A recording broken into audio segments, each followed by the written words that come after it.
जान बगल से अपन उड़ई है ओढ़नी करिया गे जान डीजे उमेश बगल से अपन उड़ई है सुखीपुर बाजार सबसे पहिले है तजिया उठा कई बहु तोहर दुअरिया गे जान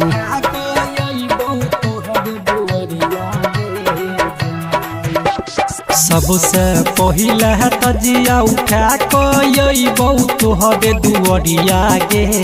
जान यही बहु तोहर दुअरिया गे जान बगल से अपन उड़ई है ओढ़नी करिया गे जान बगल से अपन उड़ई है ओढ़नी करिया गे जान सबसे पहिले है तजिया उठा कई बहु तोहर दुअरिया गे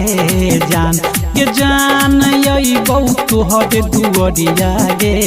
जान बगल से अपन उड़ई है ओढ़नी करिया गे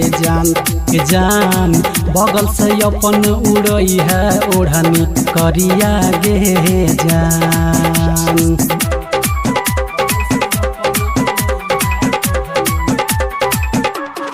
बगल से अपन उड़ई है ओढ़नी करिया गे जान डीजे उमेश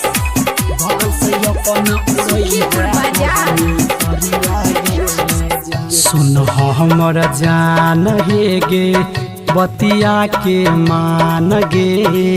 लाठी देखोइले ओई है खिड़की से फान गे सुन हमर जान हे गे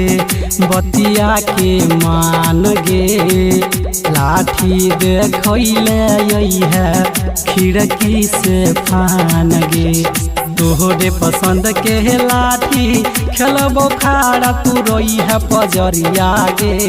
जान रही है खाड़ा तू हमर पजरिया गे जान बगल से अपन उड़ई है ओढ़नी करिया गे जान बगल से अपन उड़ई है ओढ़नी करिया गे जान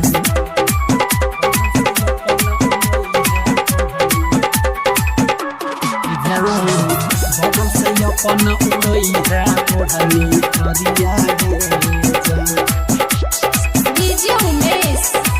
बगल से अपन उड़ई है ओढ़नी करिया गे जैसे रन पर तू हमारा करी है नहीं माना परदीप परवाना छियौ तोहरे दीवाना जैसे तू रन पर हमारा करी है नहीं माना परदीप परवाना छियौ तोहरे दीवाना करी है न सुन हे गे चंदन मनीष के फिक्रिया गे चंदन मनीष के फिक्रिया गे जान बगल से अपन उड़ई है ओढ़नी करिया गे जान बगल से अपन उड़ई है ओढ़नी करिया गे जान सुन गे।